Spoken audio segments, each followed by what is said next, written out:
Now let's get it started. Let's get it started. Play ball! DELE BASHIRU scored the only goal to give Nigeria a 1-0 win against Libya. The first 15 minutes was quite even, but Nigeria picked up the pace and started playing the good football we loved. I can't fault the coach's formation. He played the 4-4-3 that everybody has been talking about. Okay, guys, if you look at that game, Libya actually tried to balance the game in the first half, but they couldn't keep up the pace with Nigeria. Nigeria picked up the pace and started playing good football and started trying to score the goals, but they couldn't get the goal in the first half. The second half, Nigeria actually came out. If you die here, make you die. You want to score goal, and Nigeria got that only goal. Also, well, you know, when I said this in the morning, John was about it's not the mentality, it's not the right mentality to go with. I told you in the morning, these people are not coming here to play safe. They're coming to get a draw. I said it in the morning. I said they are coming to fight, and the coach said we will fight, we would hurt. And at some point, you could see them hurting Nigerians. At some point, you could feel them because the defensive line was compact.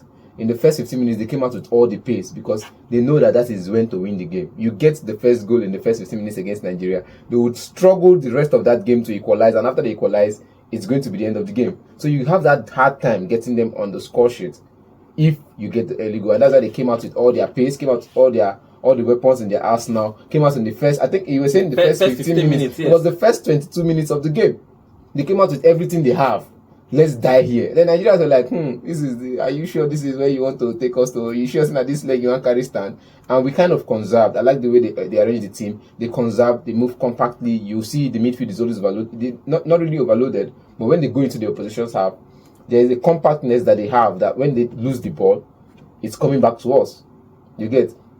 Though we are playing them half field, but when we lose the ball, it's like this compactness that I see in Guardiola's team. When a Man City player loses the ball, it's coming back to Man City. So that is what I saw today. I'm not saying they are playing Guardiola's style of football. They are far from it, but they kind of showed that they can be that kind of team. And for some reason, I don't know if I'll say this now, if I'll be faulted if I say this, Alex is the only creative midfielder we've had for a very long time.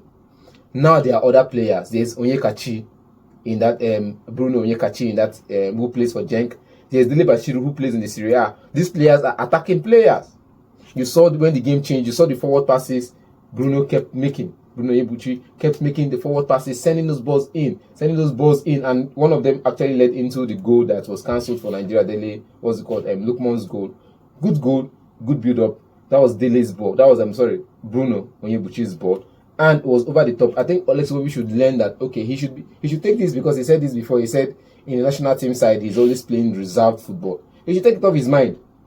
There's Frank Onyeka that could do that job. There's what's it called? Wilfred that could do the job of defending, conserving the game. His own is should go up there and enjoy the game, create chances. And you saw that happen in the second half when they brought in DELE and Bruno. Even if they took out Frank Onyeka, DELE knew that there's a Wilfred behind him, solid as a rock, and there's a solid as a rock defense behind them as well as Intrus, Ekong and the rest of them.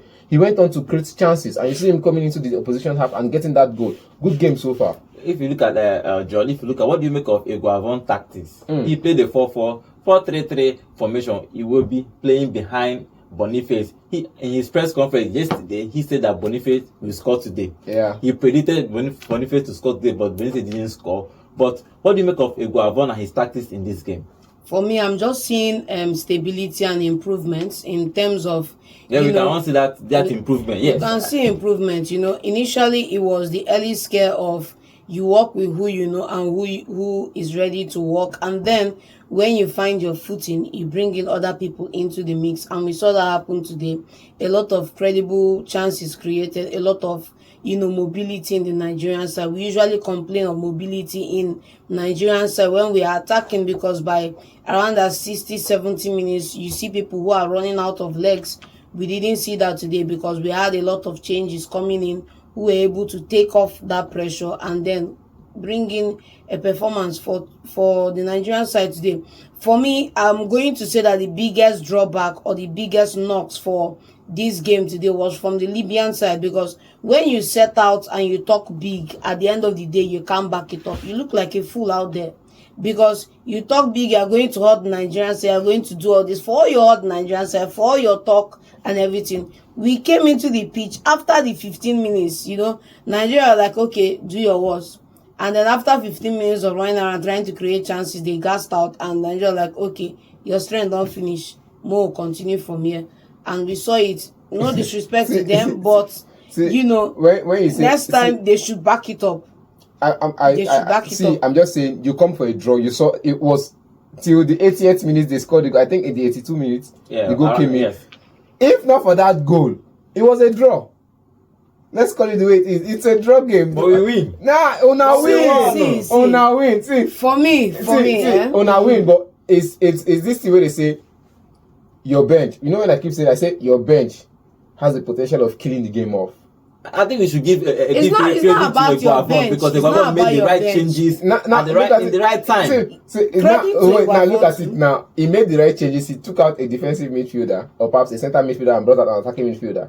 And he took out some other credible players and brought out 2 attacking midfielders in the game. You get where you bring out Bruno Yebuchi and DELE BASHIRU.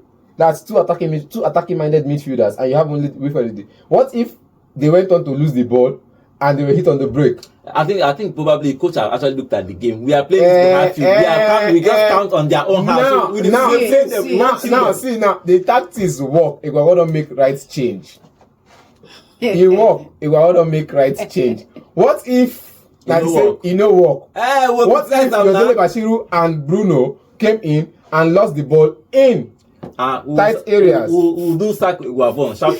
For me, it's not even about. But it's just fine. It's for fine. me, it's not even about the substitution. For me, it's not even also about the way they played, because if you saw the way the game went towards the ending of the game, there was a lot of pressure from the Libyan side to try to get back into the game. You know, they wanted to fight for what they came for. I say this is the consequence of coming into a game with the mentality that last to get a draw here, because 1 split second anything can happen. You go behind and you start chasing the game. So for me, them not sustaining the tempo with which they started the game to the final minutes, they need to go and work out on their physicality, their fitness level, energy levels for the players. And then tactically, if you saw a lot of their moves broke down in the final third. Okay, that's another thing that they need to work on. But good news for Nigeria, because we walked away with the win. Simple. The thing is, good news for Nigeria, you walked away with the win, because in your own third, because your final third is like your beginning third, and in your first third, you have a Trust Ekong, warrior in defense. You have a Kelvin Bassey, who I would not trust with a centre half defensive position, but because I see him play as a left back most times, and I see him play as a centre half, but I don't trust him to play centre half. I trust him to play as a left back rather than a left centre half. And you see this defensive pairing, it's good. Then you have on the defensive lines, you have an Olaino and the other guy. You get, I just see them play for Boavista, and I'm like, come on, you're playing somebody that comes from Boavista. There's somebody that plays for Nigeria that comes from Porto. He plays for Porto. Why is he not starting? Why is it somebody from Boavista? But he did something great. He stood his ground. He played well. And I felt like this is the recruitment you should be looking out for at some point, because these players now, you wouldn't say he's been in Portugal for like 4 years. He's just maybe 2 years, 3 years in Portugal. But look at the way he played. You should know that even when he was still in Nigeria, I was hoping that he would be called into this side. And I would say I have to give kudos to the recruitment team. You get, thank God they didn't go all the way to bring in someone that plays in 2nd or 3rd division in Spain, Sadiq Umar, or perhaps go all the way to 2nd division Greece to recruit players. They were recruiting players that play in winners position. You see Leverkusen striker Victor Boniface coming in. You see the person competing, the winner for the Europa League, competing for Ballon d'Or, Ademola Lookman. You see credible defenders, credible midfielders play for their clubs. You know that these players are here to, and now I'm just saying, at the next game, or perhaps at the next call-up, invite 2 or 3 young players from the home base. You know what? We are all talking about this thing because all these things worked. If we have lost that game, all of us will be able to I'm not saying. In the next month, invite 2-3 young players from the home team to join the camp. Well, and if the people that are inviting outside Nigeria are doing well, it's going to be hard for I think that even though we'll be talking about it on this show that we should invite 1 or 2 players, but sometimes it's hard. No, definitely it's hard, because we saw the last time they invited a player from. The stakes are high. You saw the last time they invited a player from the left back from the MPFL and the midfielder from MPFL as well. They didn't really start. No, they didn't really start, but when they came in, the 5 minutes, 10 minutes they played, they showed a bit of potential. No, I always encourage us to invite players from our national league, but they will have to make that decision. But finally, Eguavoen, do you think that Nigerian NFF should trust him with this job? Because they kept talking about them hiring another coach, people foreign coach or any other coach, but that means that they don't want Eguavoen to stay. So if you look at the way he coached today, for me it was fantastic. Okay. His tactics was okay for me. I think that Nigerians were crying about, why are you playing 3 at the back or 5 at the back, whatever it is that he played for the last game. Why not play the attacking side like we know? Because we have a whole lot of attacking players. He listened to Nigerians and he played this attacking side, which we played good football. Let's be frank, we didn't get the goal, but we played good football. Do you think that we should trust him with this job? That's a tough question, though. That's a tough one, because people like say you sack your physics teacher now, and say principals do physics. You as a protector now, proprietor, you sack the physics teacher, and principal take the job for like 1 term. You can't say go feed one, he go gas out. If you do that job, do principal job. You understand? So for Eguavoen now, he not do well. You get? I just believe say he go still there to stable the ship. Maybe say they get collapse in player recruitment and all that, so that the team go feel they come back for national team. But until they get a credible coach, I'm not saying a foreign coach, I'm saying we have good coaches. We have good coaches down here. Until they get a credible coach that could demand, because most of these players that we keep talking about played in the MPFLs. Most of them played for the under-21s. They played at home here. So these coaches at home here can drag respect from them, can take respect from them. So until they get a coach that could get the voice of the players and work with it to get Nigeria great again. Okay, Joe, what do you think? Do you think that Eguavoen should be given the permanent job, or we should look for another coach anywhere, even foreign or local? Do you think that Eguavoen, he has done enough for him? But I think if you listen to his press conference, he likes the job. He wants to take up the job, but he's not in his place to actually say if he wants or not. But do you think that he has done enough for him to be the head coach of Super Eagles? I think Eguavoen has made a good case for himself. You can't look away from Eguavoen. He's made a good, he's made a good case for himself to be given the job. The question now is, we are yet to see how he's going to manage recruitment in terms of who is going to bring in long term, how he's going to manage the players, the star players within the side, and their need to play every minute of game as they come up. We are yet to see how he's also going to deal with playing better teams, and we are also yet to see how he's going to build a road plan now for Nigeria to qualify for the World Cup and also qualify for the AFCON. So I think the best position Eguavoen is right now is that with each game that comes, you keep making a good case for yourself on why you should remain on the job as it is, and then going forward, you take it as it comes, because that's what it is. I swear to you, I didn't see this coming. Then if the NFF now are sitting from where they are looking, you look at all the KPIs coming from Eguavoen, he's taking it. Why not give him the job? Unless maybe you have a Renard who could come in on a permanent deal, maybe 5-year deal, and then Eguavoen moves back to his technical role.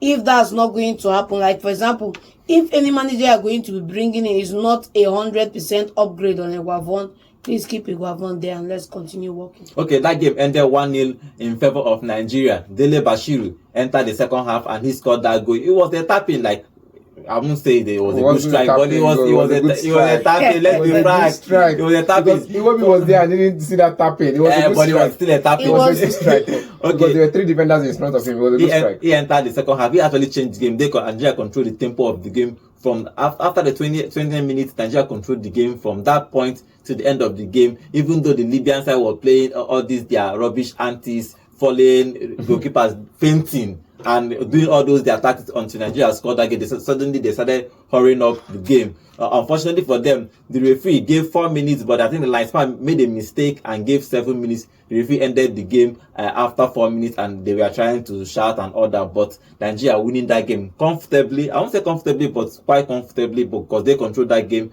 for almost the whole of the game. Okay, let's see what we're going to be happening. Nigeria is going away to Libya to play the returning leg next week. Let's hope that this performance that we started today, that we will continue and grow in that performance, because we need Nigeria to play good football and win games comfortably. See you guys next time.